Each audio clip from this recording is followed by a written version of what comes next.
Au programme, comme on dit, puisqu'il y a certains qui ont besoin de savoir le menu pour savoir si ils restent au resto.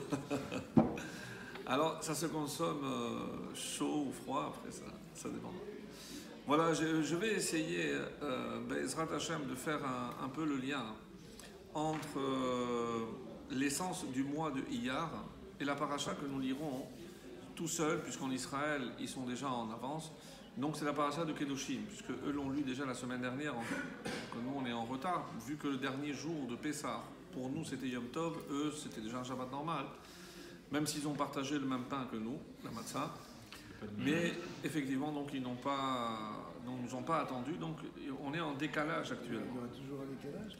Oui, on va rattraper avant Shavuot, de toute façon, ne vous inquiétez pas, le décalage sera rattrapé. Alors, la question avait déjà été posée à d'autres occasions, je ne sais pas si dans le cadre de ce cours, c'est pour ça que je me permets à nouveau de revenir sur cette idée-là. À savoir, depuis longtemps, et depuis tout le temps, en tout cas jusqu'à l'exil de Babel, nous n'avions pas éprouvé le besoin de donner des noms aux mois. En effet, d'après la Torah, le seul, et si vous vous rappelez un vieux cours, enfin vieux, avant Pessah, on avait dit que c'était le seul mois à qui on avait attribué un nom en dehors de son rang. C'est pas le premier, mais on a dit aussi que c'est Chodesh HaAviv, le mois du printemps. On avait expliqué, etc. Mais si on regarde la Torah, aucun mois n'a de nom. Alors, si on se projette à Tashavuot et on voit que Hachem va se présenter pour la première fois à l'ensemble du peuple en direct. Et comment il va se présenter? À travers ce qu'on appelle, nous en français, les 10 commandements, c'est Aseret HaDiberot. Il va parler à 10 reprises et ça va donner ce qu'on appelle, nous, donc le point culminant de Shavuot, c'est le don de la Torah. On parle bien évidemment des Aseret HaDiberot, ce qu'on appelle la théophanie, la manifestation d'Hachem au Har Sinaï. Et là, il se présente et il dit Anochi Hachem Elokecha, je suis éternel ton Dieu. Mais si on dit que c'est des commandements, comme par exemple ne pas prononcer son nom en vain, alors une question très simple, comment j'accomplis ce commandement? Comment j'accomplis le premier des 10? Vous allez me dire oui mais on est à Shavuot, mais peu importe, on se prépare, de toute façon c'est une façon aussi de se préparer. Comment je peux accomplir le commandement je suis l'éternel ton Dieu? Par la reconnaissance. Croire en Dieu, comme on dit souvent, est-ce que ça suffit? La tfila. Donc chaque fois que je fais la tfila, j'accomplis le premier commandement. Aimer et craindre Dieu. Par la reconnaissance. Alors, moi j'ai envie de dire la chose suivante. Même si on admet que c'est croire en Dieu, mais que veut dire, si on pousse un peu, que veut dire croire en Dieu? Croire qu'il existe, croire qu'il dirige. Alors sachez que d'après les fondements de la Torah, il faut 2 dimensions dans cette croyance, dans cette émouna. Quand je dis que je crois en Dieu, je crois que c'est Dieu qui a créé le monde. Deuxièmement, et qui nous a mis. Qui nous a fait sortir d'Égypte. Ouais. Alors, ça, c'est les 2 principes majeurs. Et je vais revenir sur le deuxième. Qu'est-ce que le deuxième rajoute par rapport au premier? Parce que le premier, je crois que Dieu est à l'origine de tout ce qui existe, c'est magnifique, donc c'est déjà pas mal. Oui, mais c'est pas parce qu'il a créé le monde qu'il va s'immiscer dans l'histoire de l'homme. Il aurait pu créer le décor, je place l'homme, et il va diriger les Avengers ailleurs, sur une autre galaxie, par exemple. 2 dimensions. Donc, qu'est-ce qu'il fait Non, 2 dimensions. Je me suis mêlé dans l'histoire. Et mes amis, pour que vous compreniez à quel point c'est important, c'est que la première bracha de la Hamida, on ne met pas en avant la grandeur et la force et la puissance de Dieu, ce qu'on appelle Gevurot Hashem, Ata Gibor. Ça vient en 2e position. Et quelle est la première? Magen Avraham. C'est quand même curieux que lorsqu'on parle, on est dans la partie la plus élevée de la Tfila, on est en plein extase au niveau de la Hamida, et par contre on commence Magen Avraham, le protecteur. Oui, parce que pour nous, c'est plus important de savoir que Dieu nous a fait sortir d'Égypte qu'il a créé le monde. Parce que ça, c'est créer le monde. Mais pourquoi faire? Pour créer l'homme qui va être à l'image de Dieu. C'est pour ça que les trois événements dont on parle, le premier, c'est la création du monde, c'est le décor. Ça passe par le chiffre 10. Be'asaram amarot nivra olam, Pirkei Avot. Donc le monde a été créé par 10 paroles. Il se manifeste et il nous fait sortir par 10 plaies. Eser makot. Et la manifestation au peuple pour lui donner la Torah, c'est Asaret Adberot. Donc 10, 10 et 10. Par ailleurs, comme on l'avait rappelé, le fait que ces deux grands principes que nous appelons Zecher les Maaseh Bereshit et Zecher. C'est étonnant, il n'y a pas de match de foot. Ah, mais c'est les Anglais et les Espagnols, ils s'en foutent. Ouais, je l'ai vu. C'est que pour toi, Nathan, que pour toi. C'est fort, hein. J'étais surpris. Deuxième mi-temps, je te laisse. Donc, Zecher les Maaseh Bereshit et Zecher l'Yetziat Mitzrayim. Donc, pour que l'on comprenne que Dieu ne s'est pas contenté de créer le monde, il dirige l'histoire de l'homme. Et ça nous donne évidemment un sentiment d'abord de responsabilité énorme. Parce que on est là pour une mission, là pour quelque chose. Et on va voir après le lien qu'on va faire avec la paracha. Donc, on retrouve ces deux notions, si vous vous rappelez, c'est les jours de la semaine et les mois de l'année. Les jours de la semaine, c'est par rapport au Shabbat. Quand je dis premier par rapport au Shabbat, septième. Donc, les jours de la semaine nous rappellent la création du monde. Et les mois de l'année, HaChodesh Hazeh Lachem, pour vous, c'est le premier mois. Et pour les autres, c'est Tishri. Ça reste Tishri, qui était et qui sera pour les autres. Pour nous seulement, ça va être Nissan. Lachem, et ça fera de nous Lachem Meler, un roi. D'ailleurs, dans la Mishnah, comme vous le savez, quand on dit qu'il y a 4 débuts d'année, Rosh Hashanah la Melachim, quand est-ce qu'on déclare la nouvelle année pour un roi? C'est à Nissan. À Nissan, non, évidemment. Alors, ça c'est vrai en concernant donc les mois jusqu'à Bavel. À Bavel, on est retourné et on a pris avec nous dans nos bagages du retour de l'exil des noms. Des noms. Alors on pose la question, mais pourquoi il a fallu attendre l'exil de Bavel? Donc si on fait un petit calcul, c'est presque un peu moins de 1000 ans. 400 ans avant la création, avant la construction du Beth Amikdash, 410 la durée du premier Beth Amikdash, plus les 70 ans de l'exil, donc ça nous fait presque 900, plus de 900 ans. Donc, on n'a pas eu besoin de donner des noms. Et que symbolise cette notion de donner des noms? Pour comprendre maintenant, quand on arrive à Iyar, et ça, on peut le faire pour d'autres noms, mais je prends un exemple, Tishri, puisqu'on a parlé de Nissan, on parle de Tishri aussi. Tishri, que veut dire Tishri? Alors, il y en a qui disent que c'est Taf Shin Resh, c'est Teki'a Shevarim Teroa. Une allusion que c'est le mois, c'est Tishri. D'ailleurs, si vous regardez, Tashrat, le shofar. Et Yud, pour nous communiquer avec le Yud, avec Hachem, c'est le shofar qui nous rapproche. Bon, c'est mignon. Oui, mais c'est ça un nom. Il y en a qui disent, et ça, moi je préfère celle-là, c'est que si on regarde, dans l'ordre, c'est la dernière lettre, l'avant-dernière et l'avant-dernière. Tav, Shin, Resh. Et on saute jusqu'au Yud. Qu'est-ce que ça symbolise? Tav, c'est la lettre la plus éloignée. C'est quand bien même le juif est le plus loin possible de la Torah. Mais qu'est-ce qu'il faut qu'il fasse? 2 pas. Shin, Resh. Toi, tu fais 2 pas, et moi, je te fais sauter directement jusqu'au Yud. Yud, la première lettre du nom de Dieu.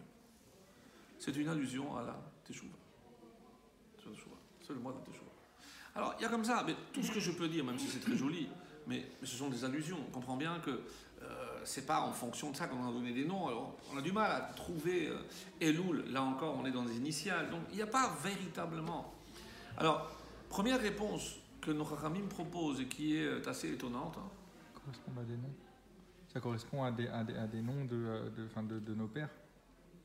David, on a. Non, je parle. Chaque mois correspond à une personne. Il y en a qui ont voulu dire ça. Non, moi, je parle maintenant de la réponse qu'on a donnée. Pourquoi il a fallu donner des noms au retour de Babel? Qu'est-ce que ça vient? Quel besoin ça vient combler? Pourquoi on ne pouvait pas se contenter? Tout le monde savait que le 7e c'était Tishri, tout le monde savait que le 10e c'était Tevet. Qu'est-ce que ça va changer? Il n'y a que les Juifs qui savaient. Oui, Mais mais pour nous, c'est notre besoin, c'est pour nous. Dans la Torah, on n'a jamais éprouvé ce besoin. Donc pourquoi?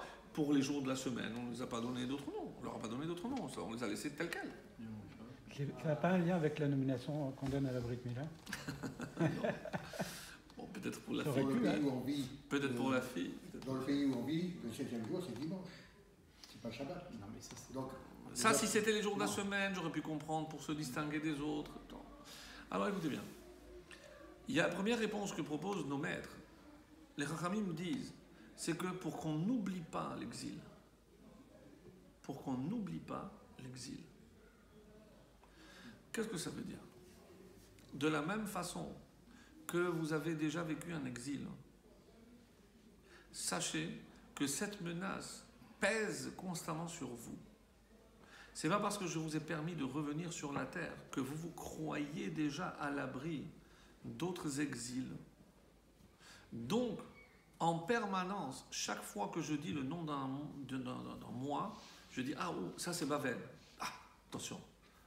Ah, c'est pour le rappel de Babel. Un rappel de Babel. Chaque mois. Oui. Chaque mois est un rappel de Babel pour que je ne perde jamais de vue quel est mon objectif. Et c'est pour ça que ça rime. Un rappel de Babel. Ça, c'est les noms. Alors, c'est puissant, ça renferme certainement d'autres notions, mais en tout cas, c'est comme ça que j'ai lu et c'est comme ça que les Chachamim ont expliqué. Par ailleurs, si déjà on va connaître d'autres exils, il fallait également permettre au peuple juif de puiser dans l'essence de chaque mois l'énergie nécessaire pour Chodesh, pour continuer à se renouveler jusqu'à la fin de notre exil. Donc quelque part, il y a forcément un message encodé à travers les lettres, à travers le mois. Nous savons que le nom représente souvent l'essence de quelque chose. Comme nous allons voir par exemple une paracha qui s'appelle entièrement Kedoshim. Et de quoi ça parle? Ben Adam la Chavero. Attention comment tu te comportes avec l'aveugle, comment tu... Très très étonnant. C'est le verset phare de cette paracha, tu aimeras ton prochain comme toi-même. Mais quel rapport avec la Kedusha? Quel rapport avec la Kedusha? Expliquez-moi. Alors, on va y revenir, bien sûr, on va y revenir. Mais juste pour passer encore sur ce mois, alors on connaît, d'après la transmission des Chachamim, que Iyar, ce sont aussi des initiales. Ani, Hashem, Rof Echa. Aleph, Yud, Resh, Ani, Hashem, Rof Echa. Je suis l'Éternel, ton guérisseur. Alors ça s'appelait parce que on se dit, ah, on a ici un mois qui est propice à la guérison. Et je n'ai pas trouvé d'autres mots qui correspondent mieux à ce qu'on appelle en hébreu la ségoula. C'est une ségoula pour avoir des enfants, c'est une ségoula. C'est-à-dire c'est une attitude ou une lecture qui est propice à. Alors, est-ce qu'on peut imaginer que toute l'essence de ce mois, c'est procurer une guérison à un malade? Vous allez me dire, pourquoi pas? Les seuls qui auraient pu se plaindre, c'est le médecin. Effectivement, on est d'accord. C'est pas une longueur d'onde. Et le croque-mort. Alors, ça c'est un peu plus morbide. Mais bon. Donc, c'est pour ça que les Chachamim vont aller plus loin. Ani Hashem Rofecha, je suis l'Éternel ton guérisseur, mais ça s'adresse à tout un chacun. Alors, on a vécu avec assez d'intensité la sortie d'Égypte, notre sortie de notre Égypte. Donc, de quelle maladie Dieu peut-il bien nous guérir? Spirituelle. Mais si c'est une maladie spirituelle, on aurait peut-être plus parlé de Teshuvah. Mais est-ce qu'on compare la Teshuvah à la guérison ou à une maladie? C'est pas une maladie. C'est pas une maladie. Non, parce que encore une fois, c'est un choix. C'est un choix, c'est le libre arbitre. Et vous savez, il y a une Gemara très dérangeante qui dit que il y avait une discussion que j'ai eue aujourd'hui par rapport au Yetzer Hara. Je crois qu'on avait déjà eu une discussion à ce propos. Alors, le Yetzer Hara, nous, on le voit comme l'ennemi numéro 1 à abattre. Tellement que cette Gemara nous dit qu'à un moment donné, le Yetzer Hara de la Avodah Zara était tellement puissant que le Sanhedrin s'est réuni pour prier, pour annuler les effets de la Avodah Zara. Ça vous étonne si je vous dis que ça a marché? Ça a marché. À ce moment-là, les Chachamim disent, mais s'ils avaient un tel pouvoir, Pourquoi ils l'ont pas... pourquoi ils n'ont pas dit éradiqué. Yetzer Hara de Avodah Zara? Ils ont dit Yetzer Hara, cours. Alors, première réponse qui s'impose, c'est parce que si j'enlève le Yetzer Hara, j'enlève le libre le arbitre. libre arbitre. Donc quel mérite on aurait eu de faire le bien? Puisque on serait à ce moment-là réglé sans aucune tentation, sans aucune... Donc il n'y aurait pas eu de libre arbitre. Est-ce qu'on peut faire les Teshuvah si on n'a pas cette aide de Dieu? Non. C'est comme ça que c'est écrit. Donc, Haba litaher, le libre arbitre, il y a aussi- Haba litaher, c'est seulement celui qui vient pour se purifier, mais ça une autre. Alors là oui, alors on l'aide. La Teshuvah n'aurait jamais été possible sans l'aide divine. Et je l'ai dit tout à l'heure, mais il faut faire le premier pas. Tav, Shin, Rej. Et après Hachem fait le reste. Mais si je ne fais pas ce premier pas, pas. C'est de là qu'est venu toi le t'aidera. Oui, oui, C'est ça, oui, c'est bien là, sûr. c'est là. C'est le même principe, exactement ce principe. Exactement ce principe. Donc, alors, dans cette discussion, on dit, mais alors pourquoi ils n'ont pas prié pour enlever les Sahara? Donc, première réponse, elle s'impose d'elle-même, c'est une évidence, puisque sinon, n'aurait pas eu de mérite, certainement. Mais la réponse de la Gemara, qui aurait pu être celle que je viens de donner, diffère de ce qu'on aurait pu croire et nous laisse un petit peu stupéfaits. Parce que sinon, il n'y aurait eu ni procréation, ni étude de la Torah. Je ne vais pas rentrer dans les détails, mais qu'est-ce que ça veut dire? Qu'est-ce que le Yetzer Hara a à voir avec l'étude de la Torah? Pourquoi? Parce que c'est le Yetzer Hara qui me pousse à la Torah. Au contraire, le Yetzer Hara m'éloigne de la Torah. C'est le remède contre le Yetzer Hara, justement. Ah, je t'attendais au tournant. Barati Yetzer Hara ou Barati lo Torah Tavlin. Hachem a créé le Yetzer Hara et il a créé la Torah comme Médicament. Comment on dit? épice. Épice. Tout le monde dit l'antidote, le remède. Mais Tavlin, si les Chachamim ont choisi ce mot qui veut dire épice, c'est qu'ils ont voulu dire épice. Pourquoi ça nous dérange? Pourquoi on dit remède, antidote? Parce que si je dis que c'est l'épice, ça veut dire qu'il reste là et la Torah n'est qu'une épice. C'est trop dérangeant ça. Moi ce que je veux c'est éliminer le Yetzer Hara. Mais les Chachamim n'ont jamais dit qu'il fallait éliminer le Yetzer Hara. Ils n'ont jamais dit. Le Yetzer Hara, c'est la force motrice de l'homme. Le Tavlin, c'est donner le goût.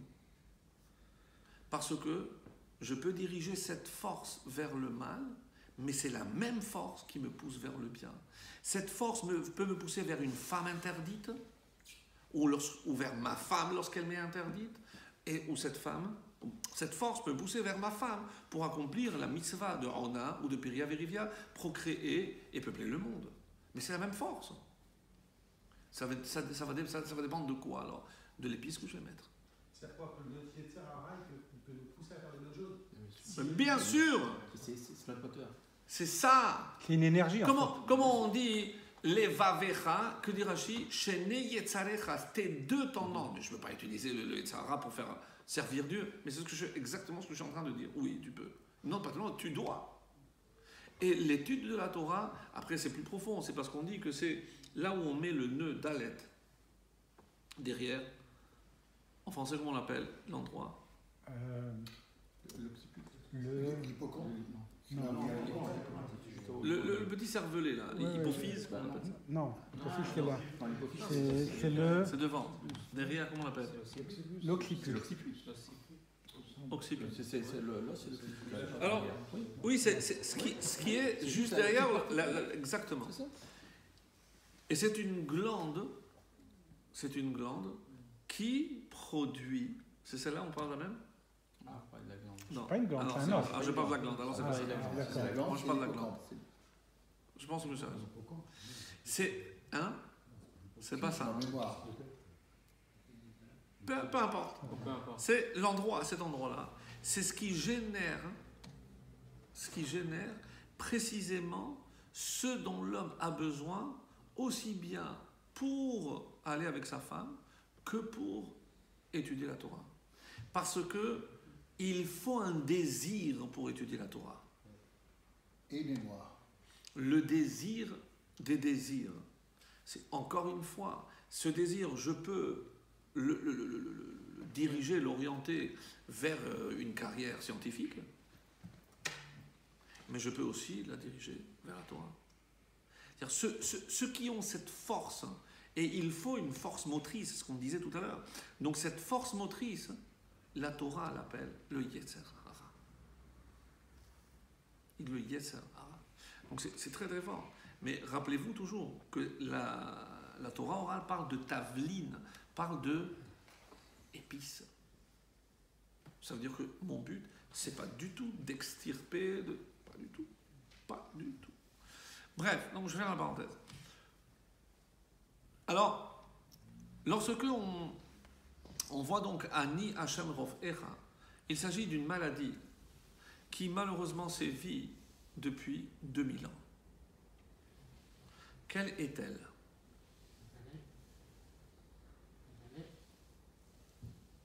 La Shonara. Souvent, et c'est extrêmement curieux, que tout le monde me répond la même chose.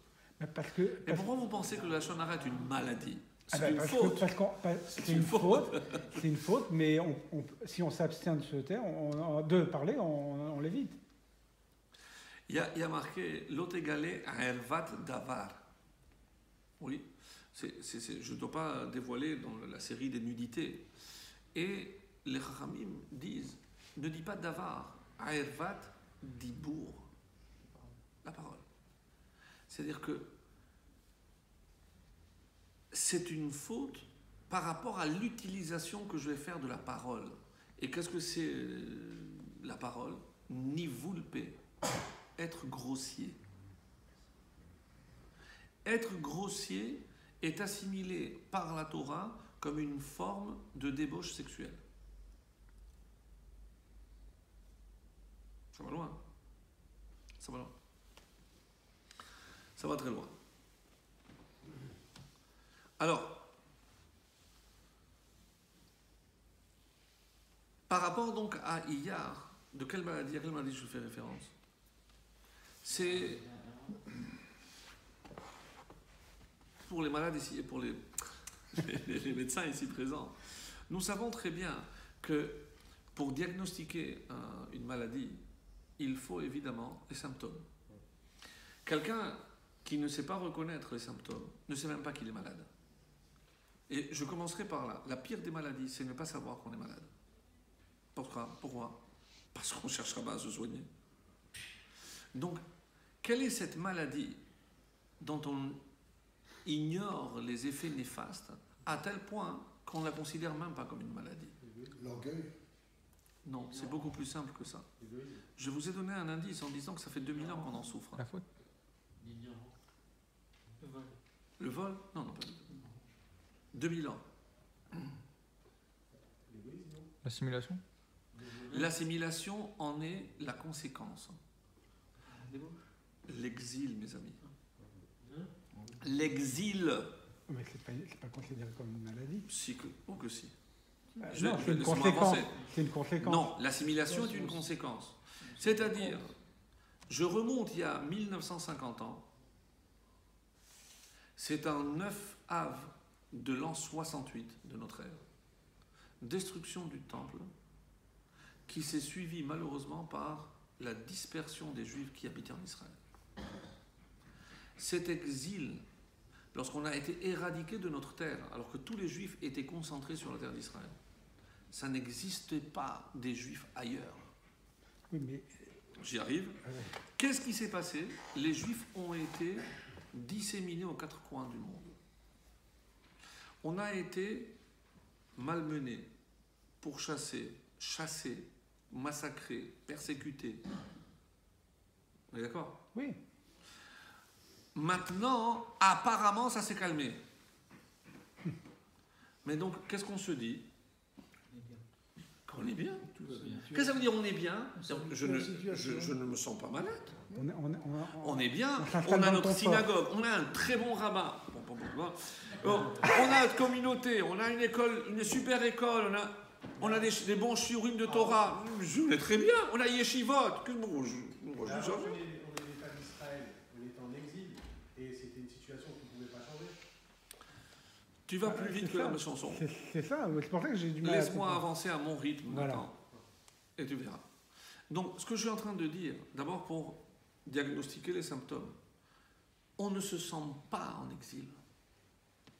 On ne ressent pas le besoin d'aller ailleurs.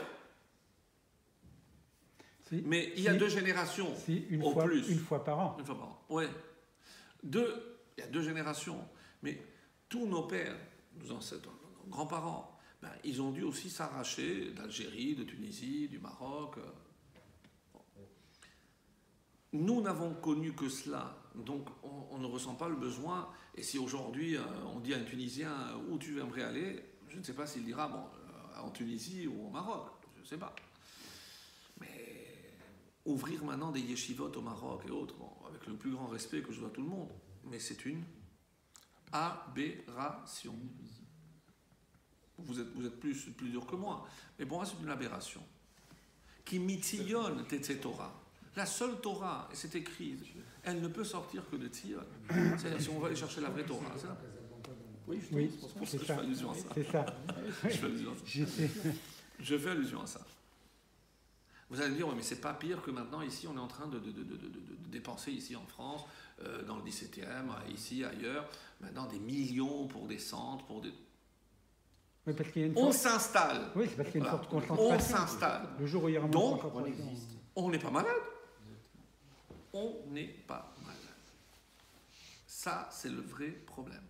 Et pourtant, on fait 8 jours après ça pour nous rappeler qu'on est dans la galoute. Bravo. Shavuot, je vais avancer parce que j'ai des choses à dire. Après, si vous voulez, je vous laisse poser des questions. Donc, vient le mois de Iyar, et son premier objectif, c'est de nous faire prendre conscience que oui, on est malade. Oui, on est malade.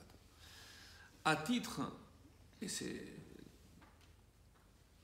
Bon, juste à titre d'information, de constatation, il se trouve que les Ashkenazim ont eu affaire à Esav, alors que les Sfaradim ont eu affaire à Ishmaël.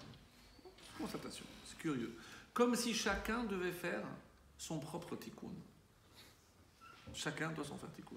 Nous, c'est avec Ishmaël, et c'est curieux. Donc, si on va plus loin, et voilà ce que les maîtres de la Chassidoute et de la Kabbalah nous révèlent à propos de Iyar. Iyar, à part les initiales que je viens de donner à Niachem Rofeva, ça s'écrit aussi Aleph, Yud, Yud, Resh. Ce sont les initiales de personnages. Avraham, Yitzhak, Yaakov, et il reste le Resh, c'est Rachel. Alors, c'est mignon, c'est très joli. C'est pour ça que je pensais que tu étais en train de dire que toi tu disais non, chaque mois c'est un personnage. Moi je te dis, il y a déjà 4 personnages en un seul. C'est condensé. Et quel est le lien avec d'abord la galoute?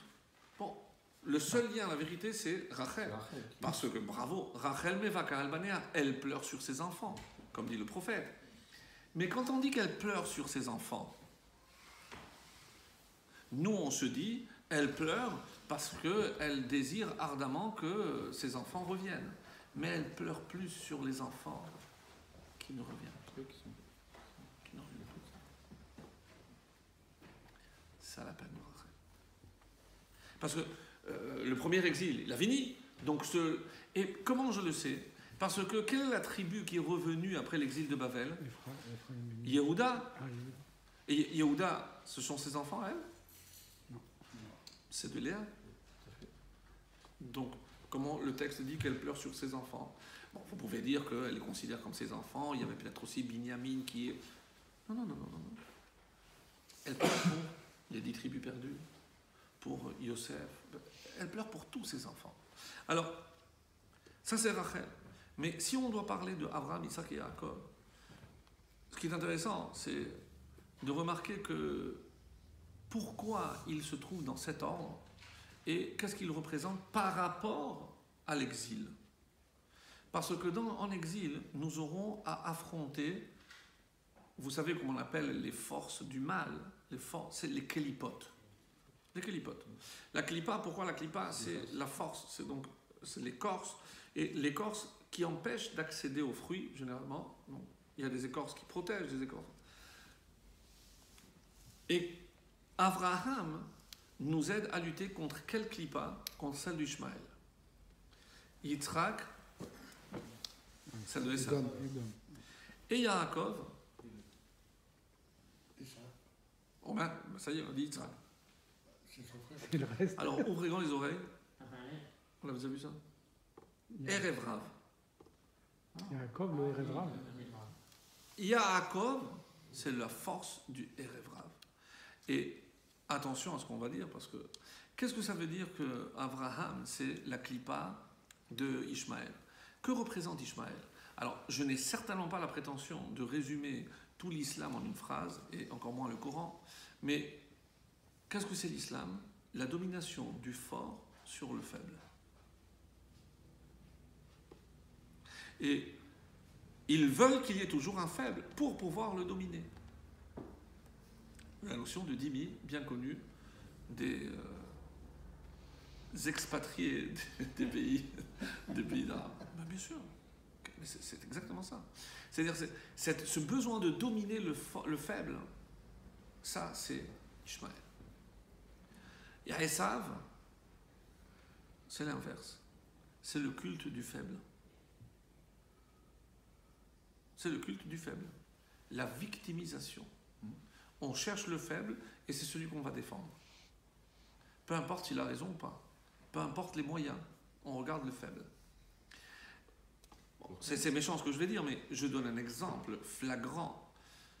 Qu'est-ce qui a provoqué que l'Europe, quasiment à l'unanimité, ont ouvert leurs portes aux Syriens? Il n'y avait plus de civilisation. On a une population très vieillissante. Ça, c'est la victimisation. On les a vus comme des... Mais moi, je pense à quelque chose de concret. Vous allez me dire après, si vous... Une image. Oui, laquelle? Du garçon qui était sur le bord de la mer. Oui, ça y est. On a eu la même chose avec le petit Indurain, c'est la même chose. C'est la force de l'image. C'est la force de l'image, mais en jouant sur la faiblesse. Donc c'est quoi la faiblesse? Et comme on voulait toucher l'Europe, donc elles savent. Les indemnités. Bon, ça c'est vrai. Donc il fallait trouver la bonne image pour les motiver à accepter, avec toutes les réticences et avec toutes les conséquences que l'on connaît jusqu'à aujourd'hui. C'est une des catastrophes. Bon. On parle de Torah, donc on ne parle pas de politique, mais ça, c'est ça. Et qu'est-ce que c'est le Erev Rav? Le Erev Rav, c'est les deux. Le Erev Rav, c'est les deux. Mais le pire, c'est lorsque ces forces-là sont à l'intérieur, sont chez nous. Lorsqu'on sera capable de défendre nos ennemis au détriment de notre propre peuple. Et c'est ce qui se passe. Mes amis, c'est Erevra. La C'est le cinquième Erevra. Malheureusement, c'est ce qui se passe. Et il n'y a pas qu'en Israël, mais vous entendez aussi certains discours ici. Bref. Mais c'est terrible. En Israël, c'est beaucoup plus visible. Shalom Arshaf, C'était que ça. hein. C'était que ça. Et on va monter un dossier contre les orthodoxes parce que soi-disant ils ne payent pas la taxe d'habitation ou parce qu'ils ne font pas l'armée, et on va les montrer comme... c'est terrible, mais c'est la réalité. C'est la réalité. Alors maintenant, comment Abraham, Isaac et Yaakov apportent l'effet ou la force contraire à cela? Abraham, c'est le chesed. Donc, un fort qui veut dominer le faible, que répond Abraham? Fais de ce faible un fort. De quelle manière? Ça, je ne vais pas rentrer, chacun trouvera. C'est Tzahal. Écoutez-moi, je ne sais pas. Tzahal. Non, mais je parle en général, je parle sincèrement. Non, mais on parle de généralité. Mais aujourd'hui, l'image qu'on peut donner, c'est ça. Le chesed, encore une fois, vous allez voir. Laissez-moi aller jusqu'au bout, vous allez voir. Non, chesed, c'est en général, c'est faire preuve de chesed. Et c'est toute la paracha de Kedoshim, c'est ça. Parce que c'est l'attitude que je dois avoir vis-à-vis de l'autre. Et on appelle ça Kedoshim. Et pourquoi? Ki kadosh ani. Mais quoi, je vais me comparer à Hachem? D'ailleurs, tout le monde fait, tous les commentateurs font remarquer, oui, mais vous avez remarqué que lorsque la Torah, il y a une différence. Lorsque il y a marqué Kedoshim pour nous, c'est sans Vav. Et lorsqu'on parle de Ani, qui kadosh Ani, Hachem, il y a le Vav. On ne pourra pas atteindre cette Kedusha. Donc il nous manquera toujours quelque chose. Donc, il nous manquera toujours quelque chose. Mais, comment je me comparer à Dieu? Tout le monde sait. Évidemment que non. On ne connaît pas l'essence de Dieu. Parce que même si je dis qu'il est bon, mais je ne sais pas comment je peux définir la bonté de Dieu. Donc tout ce qu'il fait, en l'âme, chesed ibané. Et comment se traduit la bonté de Dieu? Par le don. Donc comment je peux imiter Dieu dans cette kedusha en donnant? Et comment? Ça s'appelle le chesed. Et quand je dis donner, n'allez surtout pas croire que je parle d'argent. Ça c'est autre. C'est donner dans le sens le plus large. Donner de son temps. C'est certainement le plus beau cadeau qu'on peut faire à quelqu'un. Parce que c'est la seule chose qui ne revient pas. La seule chose qu'on ne récupère pas. C'est le temps que vous allez passer avec votre famille, avec vos enfants, avec vos amis. Avec les malades. Bravo. Et c'est ça le don. Donner de sa présence, donner de son... Alors, ça c'est le chesed. Ça c'est Abraham. Chez nous, on ne cherche pas à dominer le faible. Après, on a dit Esav, c'est justement la victimisation, le faible. Mais au final, lorsque les deux se... Quelle est la réponse d'Yitzhak? Gvura. C'est la rigueur. Et comment je le vois ici? Dans la paracha, c'est le meilleur exemple. Lota asu avel bamishpat, on est au chapitre Yud Tet, le verset Tet Vav. Lota asu avel bamishpat, surtout ne faites pas d'injustice dans nos tribunaux. On parle aux juges. On est tous juges. En tout cas, on se porte juge des autres. Lotissa penedal. Et comment je peux faire une injustice? Lotissa ne favorise pas Dal, le pauvre, l'indigent. Velo teheda penegadol, et n'encense pas le riche, le notable. Alors qu'est-ce que tu vas faire? Betzedek tishpot amitecha. Tu dois appliquer la justice. C'est pas parce qu'il est pauvre que tu te dis miskin. Même s'il a raison, mais vous comprenez, le propriétaire vient exiger son loyer, mais il est à la rue. Alors comment? Mais un juge, mais comment vous voulez qu'il soit? Vous comprenez, il est à la rue, le riche, il a 6 appartements, qu'est-ce qu'il en a à faire de loyer? Alors quelle est la tendance? Qu'est-ce que je vais faire? Non, alte, attention, altissa penedal. C'est parce qu'il est pauvre que tu dois donner raison et favoriser. Yitzhak, la rigueur. On est ici dans un lieu où je ne vais pas sacrifier la vérité pour appelons ça une émotion. Parce que je sais que mon cerveau me dit, non, il a tort, eh ben, il vole, il ne paye pas son loyer, c'est un voleur. Oui, mais on comprend, d'un autre côté, le pauvre, sa famille, comment il va faire? Lui, il est riche, de toute façon. Ah, c'est une solution. Messieurs, on va quitter le tribunal. On va aller dehors. Voilà. Monsieur, vous acceptez que vous devez le loyer, oui. Monsieur, qu'est-ce que vous faites avec votre maaser? Ben, je le donne à droite et à gauche. Voilà. Je vous propose de donner le maaser à ce monsieur. Est-ce que c'est un jugement? Non. Ça, c'est en delà. Dans le lieu de la vérité, je ne sacrifie pas cette vérité au nom, je vais le dire, d'une morale. Du social. Parce qu'aujourd'hui, Non, mais parce que moi, le problème, c'est que les lois moi, sont faites aussi proches du social. Moral, c'est pour l'éthique, le pauvre. Je ne peux pas prendre et idolâtrer n'importe quelle valeur. Et surtout pas la morale. C'est exactement ce qu'il dit. Betzedek, tishpot amitecha. Tu veux préserver ton peuple, Betzedek. Et si je suis juge, je donne l'argent, mon argent. Ce que faisait, on dit, David Amel, faisait, ou Shlomo Amel, il jugeait, il a perdu, tiens, il donnait aux pauvres, maintenant tu payes. Mais oui, mais la justice, c'est la justice, la vérité, c'est la vérité. Ça, c'est Yitzhak. Nous, on perçoit ça comme de la rigueur.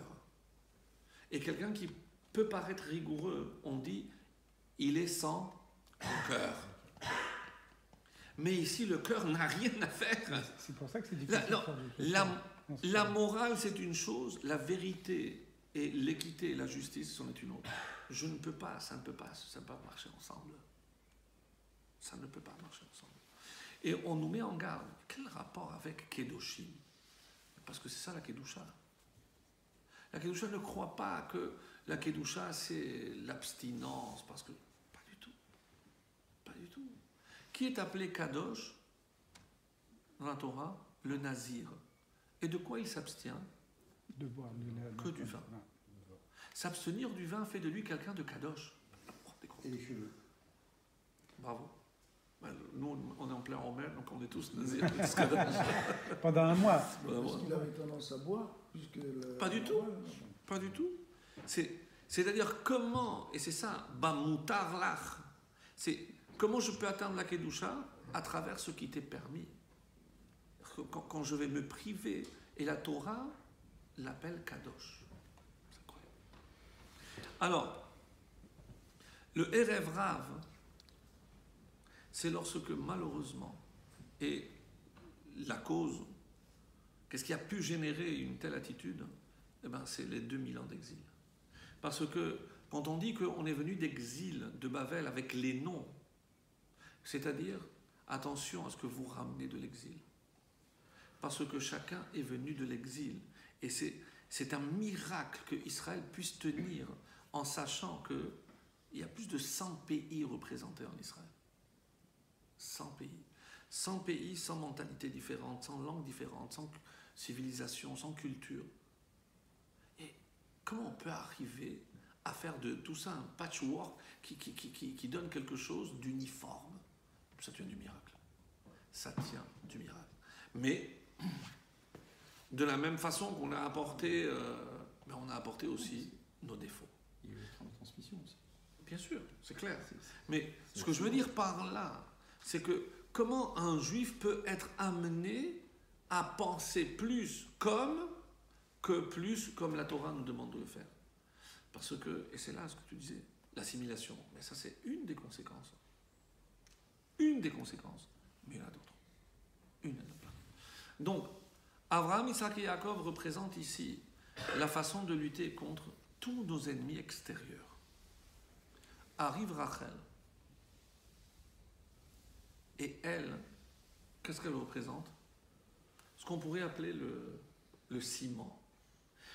Qu'est-ce qui va justement permettre cette association d'individus, toutes ces unités qui formeront une seule? C'est ce que Rachel incarne à la perfection. Et ça, c'est la qualité indispensable à l'intérieur de notre peuple. Pour le dire comme c'est marqué dans le texte, avant de donner cette injonction de Kedoshim Tiyu, Daber El Kol Adat Israël. El Kol Adat Israël. C'est Hakhel. On a appris ici, comme dit Rashi, Melamed Sheneemra Parashazo Behakhel. C'est-à-dire, avant de lancer, on a rassemblé tout le peuple. Et après, il a dit Kedoshim. Pourquoi? Parce qu'on ne peut atteindre la Kedusha que lorsqu'on est tous unis. Un Rashi tout simple. On ne peut pas atteindre la Kedusha si on n'est pas unis. La preuve, Sinatrina, plus de temple, plus rien. Plus rien. C'est pas vrai. Ah, mais ils étaient tous religieux. Ils faisaient tous la Torah, ils étudiaient tous la Torah, magnifique. Il n'y avait pas d'unité, mais je ne veux pas de votre Torah. Ben non, vous rigolez. Mais vous croyez qu'Hachem, il est content? Lui, il mange ça, mais il ne mange pas ça. Lui, quand il va chez lui, il ne peut pas manger parce que lui ne va pas chez lui, parce que lui, il mange. Mais sincèrement, vous croyez qu'Hachem, il se frotte la main et dit « Ah, mes fils, je suis content de vous. » Non. C'est sûr que non. La suite, toujours ici.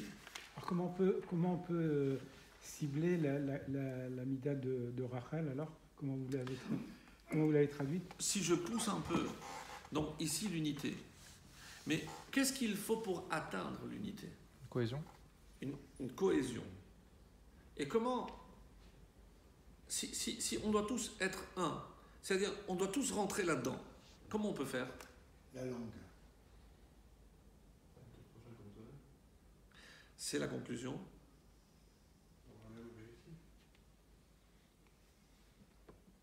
Mais comment on peut se serrer pour que tout le monde rentre? Comme c'est marqué dans la Gemara, la plus belle période du peuple juif, c'est lorsqu'il y avait plusieurs élèves qui se couvraient avec un seul talit. Alors, j'avais entendu une explication magnifique. Je dis, mais un talit, à l'époque, bon, c'est pas le talit comme nous en bas, c'est un vêtement. Expliquez-moi comment, si moi, même si j'ai une veste, comment on peut tous se couvrir avec ma veste? Expliquez-moi. En s'assurant que l'autre il est bien couvert. Mais avec une veste? Alors quoi, je découpe, je donne une manche à un. Comment je me couvre? Concrètement, c'est une question simple. Hein. C'est plus au second degré. C'est-à-dire? C'est-à-dire qu'en fait, on va tous avoir le même principe. On peut pas c'est un peu ce qu'il voulait dire. C'est se préoccuper que l'autre ne manque pas. Moi, je vais aller plus loin. Elle est explicite. Tu n'as pas de veste, tiens la mienne. Non. Mais on se dispute pour savoir qui va la mettre. C'est-à-dire, comment on peut se couvrir avec la même? Parce qu'on se la passe. Tout simplement. Qu'est-ce que c'est la force de Rachel? Il faut qu'on attende Shavuot là. Qu'est-ce que c'est la force de Rachel? Laisser sa place. Ça s'est fait sur la première obligation. Tout à fait. Laisser sa place. J'ai dit, comment on peut tous être unis dans un seul lieu? Mais parce que je laisse ma place. Chacun laisse la place à l'autre. C'est ce qu'elle a fait avec sa sœur. Bien sûr. C'est ce qu'elle représente. Ah, voilà, d'accord. C'est ce qu'elle représente. Parce que souvent on dit, oui, mais si Rout Nefesh, l'abnégation, le don de soi, mais moi je n'aime pas parce que c'est trop vaste, trop générique. Là concrètement, elle a laissé sa place. Elle n'est pas à Me'at Marpella. Elle a laissé sa place. Tellement que les Ramim vont jusqu'à dire, pourquoi on en veut tellement à Lavan? Parce que si Yaakov s'était uni avec Rachel le soir où il aurait dû se réunir, l'âme qui aurait jailli des deux, c'est l'âme du Mashiach. C'est-à-dire que si on en veut à Lavan, c'est pour les 3000 ans que ça va durer, pour qu'on va devoir attendre à cause de ça. Il n'est pas si blanc que ça. Hein. Oui, alors, vous allez me dire, bon, c'est passé à travers lui. On est bien d'accord sur ce principe-là, mais c'est ça ce que ça veut dire. C'est ça ce que ça veut dire. Donc, Rachel est le ciment et la force de l'intérieur. Donc, Abraham, Yitzhak et Yaakov, c'est comment lutter contre les forces extérieures. Et Rachel, c'est la force intérieure.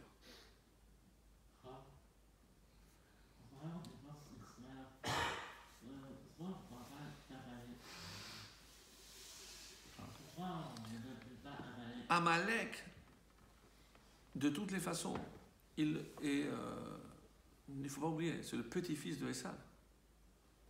Non. Parce que on va toujours à l'origine, et l'origine c'est Esav. Et tu as raison, ça peut être. Et aujourd'hui, de quelle manière peut s'exprimer la qualité de Rachel pour justement provoquer l'unité? C'est compliqué aujourd'hui. Ben, moi je vais vous dire, ça fait 25 minutes que vous tournez pour trouver une place. Au moment où juste vous arrivez, il y a une voiture qui avait dépassé. Ah, elle fait marche arrière, elle vous prend la place. Je ne vais pas lui dire merci. Je ne vais pas lui dire merci en tout cas. Ça, c'est... Moi, Eh ben, vous savez C'est du vécu, ça. vous savez où je vais voir si quelqu'un est kadosh? C'est là. Là, je vais voir. Pas comment il va faire la Hamida. C'est pas ça. Bon, ça c'est pas impressionnant, ça. Qu'est-ce que la Torah dit? Rappelez-vous ce que j'ai dit. Je crois que c'était Shabbat. Je le répète, parce que comme ça, c'est enregistré. On dit que l'Agmara, c'est pas un livre de contes. Lorsqu'on nous a dit que est venu un goy et il a dit à Hillel, après avoir dit à Shammai, voilà, je me convertis le temps que je me tienne sur une jambe. Sincèrement. Mais vous croyez que tout le monde, et surtout à l'époque de Hillel et Shammai, tout le monde a entendu parler de Hillel et Shammai. Vous croyez que c'était des rigolos qui viennent faire perdre le temps à un Hillel ou un Shammai? Ah, moi je suis converti, mais une jambe. Hein. Mais c'est des gens qui ont réfléchi. C'est des gens qui sont allés à l'origine, au grand de la génération. Donc c'est des gens qui ont réfléchi. Et qu'est-ce qu'il voulait alors? Alors ça fait pas sérieux. Ça fait pas sérieux de dire le temps que je me tienne sur une jambe. Je dis mais non. Parce que le latin qui est l'origine du français, si régel, je le lis en français, ça donne quoi? Règle. Est-ce que tu peux me résumer toute la Torah en une seule règle? Pas un régel, une jambe. Est-ce que, et pourquoi ça vous étonne? Qu'est-ce qu'il a dit Rabbi Akiva? Klal gadol, traduisez, une règle essentielle, c'est quoi? Tu aimeras ton prochain comme toi-même? C'est pour ça qu'on alors qu'est-ce qu'il a dit? C'est une variante de tu aimeras ton prochain. Qu'est-ce qu'il a dit Hillel? Madesanila, le chavlecha ta'avid. Ce qui pour toi tu n'aimes pas, ne le fais pas à autrui. Le reste, et la cacheroute, et le Shabbat, et Nida, qu'est-ce qu'il raconte? Qu'est-ce qu'il raconte? C'est ça la Torah? Oui. Parce que à force de regarder le tampon à la loupe pour savoir si ça ne va pas te faire du mal à ton âme, mais quand tu commences à faire du Lachon Hara, et quand tu commences l'Otelech Rachil, ça tu vas pas prendre de loupe. Ça, mais ça te loupe pas, ça. Alors, ça c'est une explication. Il y a une autre aussi, encore plus belle. Je pense que c'est Orizal. Qu'est-ce qu'il lui a dit? Est-ce qu'il peut exister? C'est-à-dire, imaginez maintenant la profondeur de la réflexion de ce goy qui, évidemment, il avait déjà tout étudié. Quand il vient, il dit, est-ce qu'on peut faire toute la Torah quand Bil'am, il a frappé son ânesse? Qu'est-ce qu'il a dit? Ze kitani shalosh regalim. Ça fait déjà 3 fois que tu m'as frappé.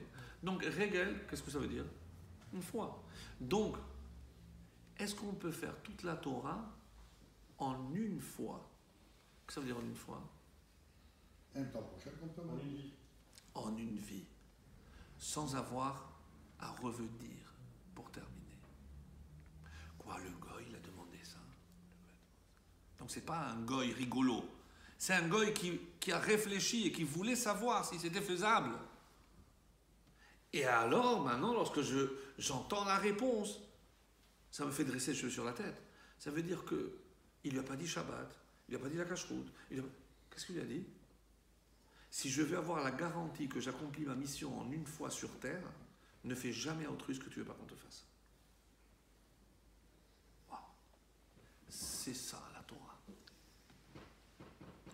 Et on se perd après dans les détails. Attention, que Dieu nous plaise. Je ne suis pas en train de dire que le Shabbat c'est pas important, que la cacheroute, le shalom. On avait bien compris. Mais jamais, nous on aurait pensé à présenter la Torah sous l'angle de Ben Adam, la Chavero. Tu as dit comment on peut concrètement? La suite. Parce que tout le monde va directement à qui n'est pas le début du passouk, puisqu'il y a un début à ce passouk. Mais je prends celui d'avant. Lotisna et achicha bilvavecha. Tu ne dois pas haïr. Ensuite, hocheach tochiach et amitecha. Traduisez comme vous avez l'habitude de traduire. Tu réprimanderas ton prochain. Velotissa à la frette, et tu ne porteras pas sur lui de faute. Pourquoi? Parce que je vois quelqu'un fauter, je lui dis rien, mais c'est son problème. Ben, tu portes la faute avec lui. Très bien. Est-ce que vous avez remarqué, d'ailleurs, que pour parler du prochain, il y a Betzedek tishpot amitecha. En hébreu moderne aujourd'hui, ça veut dire collègue. Amit. Lotelech rachil be'amecha, dans ton peuple. Lota'amod aldam re'echa. Lotisna et achicha. Hocheach tochiach et amitecha. Et après, ve'ahavta le re'acha. Comment on traduit chaque fois en français? Ton prochain. J'ai pas d'autre. Mais donc, amitecha, amecha, achicha et raecha, c'est ton prochain. Et vous croyez que l'hébreu, eh ben, on a choisi des mots comme ça, ça fait beau, des synonymes, bon, de pas. Non, mais sincèrement, vous croyez que la préoccupation de la Torah, c'est de ne pas faire de pléonasme, on s'en fout complètement. On s'en fout complètement.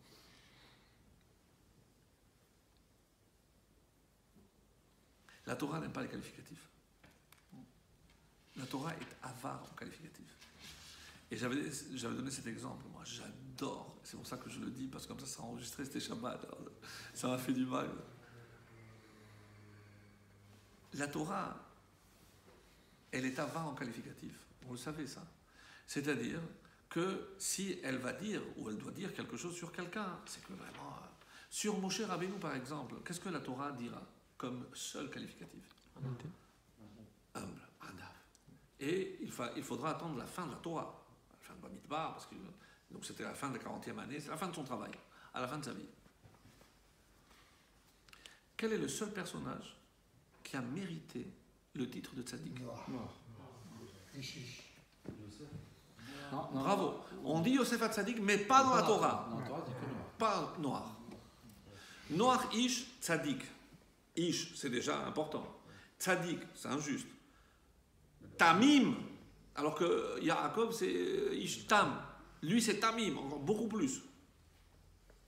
Et à Elohim italech noir, et il a marché toujours avec Dieu. Aïe, aïe, aïe, aïe, aïe, aïe, il a remporté la palme des qualificatifs.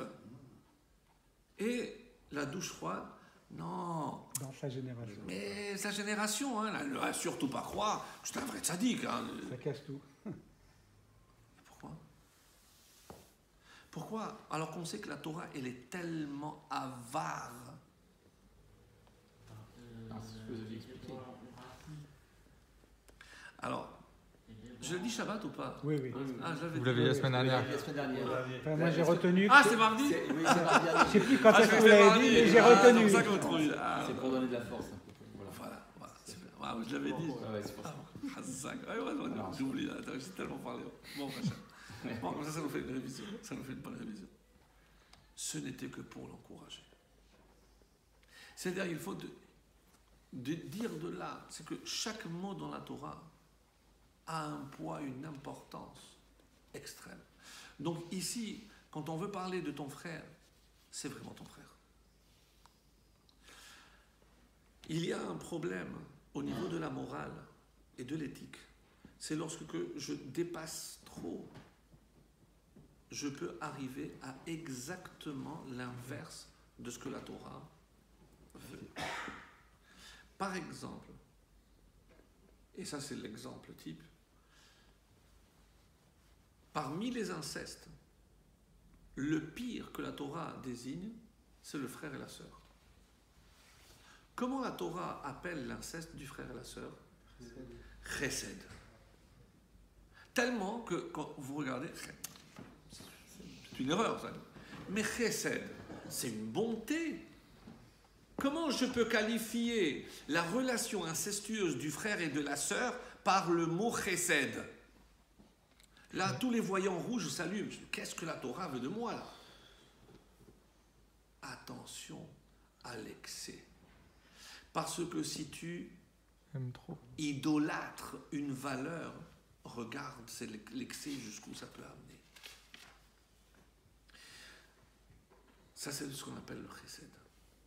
Le chesed, c'est par bonté. Et où est la limite? C'est curieux parce que je n'ai pas le droit de me marier avec ma sœur, au niveau du corps, mais avec ma femme, on l'appelle l'âme sœur. C'est curieux et c'est magnifique. Comment? Parce que c'est arriver à atteindre la connexion avec ma femme que j'aurais dû avoir avec ma sœur. Contrairement aux Égyptiens. Et qui nous donne l'exemple que je dois vraiment considérer ma femme comme ma sœur. Les Égyptiens, c'est Abraham. Bravo, Abraham. Elle dit que tu es ma sœur. C'est pas un mensonge. Il avait atteint le niveau suprême au niveau du couple ou au niveau de la sœur physique et filiale, j'ai pas le droit. Mais lorsque je fais de ma femme, de mon âme sœur, ma sœur, ça c'est le summum du couple. Alors que le pharaon épouse sa sœur en fait une femme. Exactement. Donc, et pourquoi? Parce que ma sœur est sœur depuis ma naissance, ou depuis sa naissance. Alors que la femme arrive bien plus tard. C'est en considérant ma femme comme ma sœur, c'est que je reviens. C'est comme si ma vraie vie commençait à partir de ma naissance vis-à-vis d'elle, ou de sa naissance vis-à-vis de moi. Le même sens. Le même sens. Même sens. Même sens. Donc, il y a malgré tout un problème ici. Comment la Torah me dit de ne pas haïr mon frère? Parce que là, on serait attendu à un autre verbe. Re'acha ou amitecha, quelqu'un de ton peuple. Mais là, c'est ton frère. Mais quelqu'un va haïr son frère? Frère juif ou... Oui, de toute façon, tout. Vous lirez Rachi dans les détails. Mais comment je peux détester mon frère? Je peux me fâcher, mais jusqu'à détester. Et comment on traduit ici généralement tisna? Détester, haine. Est-ce qu'on peut comparer ça entre Yaakov et Esav? Il n'y a jamais eu de haine. Par contre, il y a une femme qui est appelée détestée. Léa. Léa. Ouais. Alors, pour la majorité ici mariée, nous connaissons la halakha. Et il est strictement interdit d'avoir une union lorsque, suite à une dispute ou autre, l'un déteste l'autre. C'est interdit. Et le plus grave, ça fait partie de ce qu'on appelle les Tesha B'Nemidot, c'est les enfants qui n'auraient pas dû naître d'une relation pareille. C'est le plus grave, c'est s'il y a un enfant qui naît d'une union qui n'aurait pas dû avoir lieu, par exemple, au moment où le couple est fâché. C'est une halakha. C'est extrêmement grave. Alors, la Torah vient et me dit que Léa était sénois. Mais vous croyez que sinon on connaît cette halakha? Yaakov, il ne l'a pas appliqué?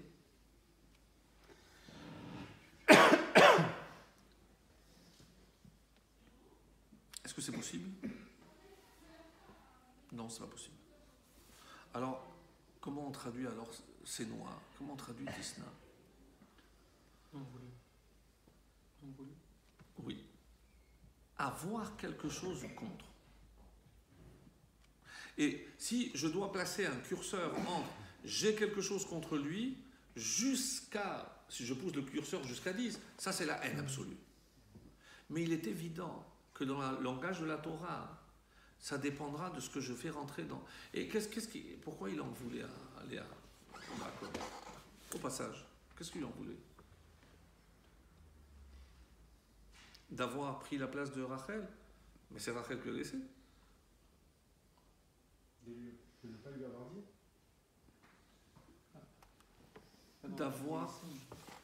D'avoir accepté de jouer le jeu du père.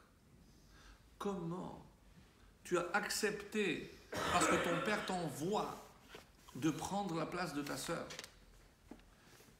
Et comme les femmes savent bien lancer les scuds, il lui a dit, mais c'est toi qui parles, mais tu t'es vu, qu'est-ce que tu as? Je dis, mais qui a pris la place de qui pour recevoir la bracha? On est pareil. Ben oui, tu me reproches d'avoir pris la place de ma sœur, mais tu m'as placé pour parler. Il ne faut pas chauffer les femmes quand elles se chauffent. Ben oui, écoutez, je m'excuse, mais elle a raison. Elle a raison. Mais c'est resté un petit poids. Évidemment qu'il ne la haïssait pas. Vous pensez qu'un Yehuda va naître? Un Lévi va naître de là? Un Issachar va naître? Impossible. Donc ici, et qu'est-ce que ça veut dire? Écoutez bien la suite dans la Passouk, comment il s'articule. L'otistataricha bilvavecha. Ne garde pas dans ton cœur quelque chose contre lui. Ce qu'on appelle une rancœur. Rancœur, exactement, mais magnifique le français, ouais. Parce que ça reste dans le cœur.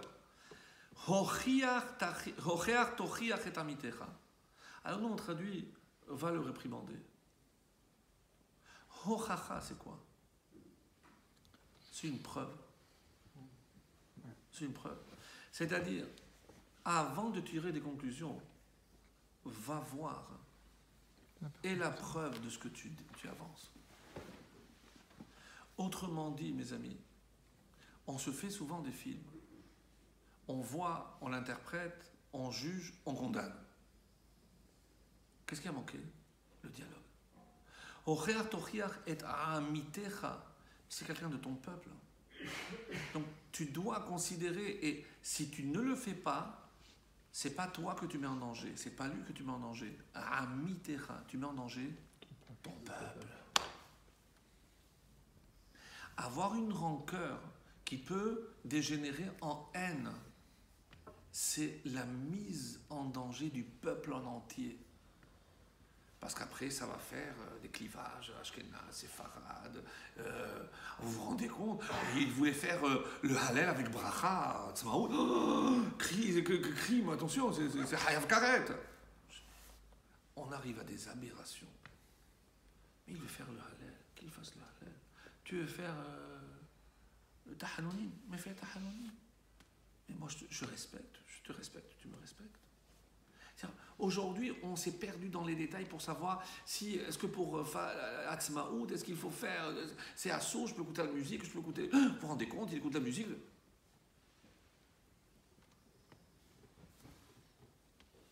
Le Rav Harlap, c'était un des premiers rabbanim de Merkaz Harav. Et il a eu des mots très forts, j'imagine contre les orthodoxes, à son époque déjà. Et il a dit, sur un vêtement, il appelait ça smartout, c'est un torchon. Et sur un torchon que je mets, je fais la bracha chez Echeyal. Sur la terre d'Israël que Dieu nous a redonné après 2000 ans, je ne vais pas faire Echeyal, non. Un argument de poids. Un argument de poids. Après, encore une fois, je ne suis pas là pour trancher parce que ce n'est pas mon but. Mais ce qui est navrant, c'est les dissensions, les controverses, les religieux, les pas religieux, les sionistes et les pas sionistes. Comment un événement qui aurait dû unir et réunir l'ensemble du peuple. Parce que c'est aussi... Moi l'exemple que j'aime donner, c'est... Vous imaginez aujourd'hui des Indiens qui débarquent à New York et disent, écoutez, je m'excuse, mais on était là avant vous, alors... ça me fait rigoler. Quel rapport entre les Indiens et Manhattan? Nous, ça fait 1950 ans qu'on est partis. Toutes les plus grandes puissances du monde ont essayé de s'enraciner sur la terre d'Israël. Avec quel résultat? Les Anglais, les Turcs, les Ottomans. Tout le monde est passé par là. Comme si la terre les renvoyait, les chassait, les vomissait. Comme ça. C'est incroyable. Eretz Ochel. Nous, on est arrivés. Vous, je vous laisse. Je vous attendais. Je vous attendais. Après, oui, vous comprenez ce que je veux dire par là, c'est que je ne parle pas maintenant les modalités de la célébration. Est-ce que faire un barbecue ou faire une parade? C'est pour ça d'ailleurs que les rabbanout a avancé à jeudi alors que la date normale c'était vendredi. Parce qu'ils sont conscients que ça peut dégénérer, que c'est pas pour que ça entraîne un chilul Shabbat, malgré tout. Je ferme la parenthèse. Si tu ne parles pas, si tu n'éclaircis pas, tu vas garder cette rancœur et cette petite, c'est ce qu'on appelle l'effet boule de neige. Cette petite boule va devenir après une avalanche. Donc l'otisna et achicha bilvavecha, ça commence dans le cœur, mais après, alors qu'est-ce que tu dois faire? Va parler, va tirer au clair. C'est un devoir sacré de ne pas tirer des conclusions. Même si tu vois quelqu'un agir, et l'exemple que je donne toujours, c'est quelqu'un qui me l'a rapporté, il m'a dit une fois, il se promenait et il a vu un rave parler à une prostituée. Véridique. Et il est en train de faire teshuva. Il a dit, j'étais tellement dégoûté, c'est que j'ai pas pu. Et il est allé vers le rave. Rave, vous ici? Je dis oui. En passant, j'ai vu qu'elle avait un Magen David. Il l'a regardé là. Il a regardé. Par hasard, pas par hasard. Et il lui a dit, et parce qu'il a vu qu'il a donné un mot, un petit papier et tout, ça fait louche, quoi. Et il lui a dit, mais tu es juif? Il m'a dit, oui, ma mère est juive, etc. Je dis, écoute, pour t'aider, voilà, c'est le numéro de ma femme, appelle-la, va la voir. Si il était resté, il passe, il voit cette image, c'est fini. Ah ouais, le rave, le rave, d'accord, hein. Le pire qui puisse se passer, et ça c'est vrai, entre des amis, des associés, un couple, on se fait des films. Et pourquoi? Parce qu'on ne parle pas. Et même si tu vois quelqu'un apporte la preuve, c'est ça une hochacha. C'est pas réprimander aujourd'hui. Qui je suis moi pour réprimander? Et après, l'autre il sort à la frette. Et comme ça, tu vas lui imputer une faute alors qu'il n'en a pas. C'est pourtant ce qu'a fait Yosef avec ses frères. Ça c'est à part. Et parce que je dois conclure, l'otikom velotitor et bene amecha, on connaît très bien, de ne pas garder de rancune ni de vouloir se venger, ve'ahavt alecha kamocha, ani Hashem. Souvent on oublie ani Hashem. Ani Hashem, je suis, quand est-ce que je suis ton Dieu? Lorsque tu aimes ton prochain comme toi. C'est-à-dire, et c'est pour ça que certains, comme Chaim Fidal, l'élève de Rizal, disait, où est-ce que Hashem est le plus présent? Ish ve'isha zachu shechina benehem. C'est-à-dire, c'est pour ça que ve'ahavta, cet amour, comme toi-même, parce qu'on pourra, vous avez beau vouloir, mais on ne pourra jamais aimer l'autre. La preuve, c'est que ça se contredit. La halakha dit que chayecha vechayecha velecha chayecha kodmim. Donc la preuve, même d'après la halakha, donc on apprend plein de lois dans la Gemara. Si est-ce que j'ai le devoir d'aller sauver quelqu'un qui est en danger? Mais non, ta vie prime. Alors c'est du pipeau. Alors tu t'aimeras comme toi-même. Mais finalement, tu t'aimes toi un peu plus parce que tu ne vas pas le sauver. Alors c'est quoi ça? Vous comprenez le paradoxe? Je ne vais pas tout traduire maintenant, tout expliquer. Mais c'est pas vrai alors. Oui. C'est quoi ce réa? D'ailleurs, il n'y a pas ve'avta et reacha, c'est les directionnels. Tu dois tendre vers ça. Tu ne pourras pas arriver parce que toi, tu seras toujours au-dessus. Sauf pour le conjoint. sauf pour le conjoint. Et cette idée avec laquelle je termine, quel est le plus grand qualificatif que l'on attribue à Dieu? Elion. Bel-Air. Alors on va voir ce qui est marqué. Qu'est-ce qu'on attend? Mashiach. Et en ce jour-là, qu'est-ce qui est marqué? Bayomahu yeh Hashem echad, ou Shmo echad. Alors, soit je dis que son nom sera un, sera Yud Ke Vav Ke, ou alors, comment il va s'appeler Hashem? Echad, l'unique. Donc si je dis que moi je suis comme Hashem, et que la Kedusha, c'est être un, et par quel un je commence? Moi et ma femme. Moi, ma femme, mes enfants. Moi, ma femme, ma famille. Moi, ma femme et ma communauté. Qu'est-ce que c'est la Kedusha? C'est être. C'est-à-dire Un cartel. C'est l'holding. la Kedusha, c'est ça Kadosh. Quand on dit qu'il est séparé du reste. Parce que chacun est unique. Et atteindre ce un, ça c'est la vraie Kedusha. Qui Kadosh Ani, Hashem Eta. Et il attend que si on arrive à cette unité, alors on verra Be'ezrat Hashem, cette unité à travers le Beth HaMikdash.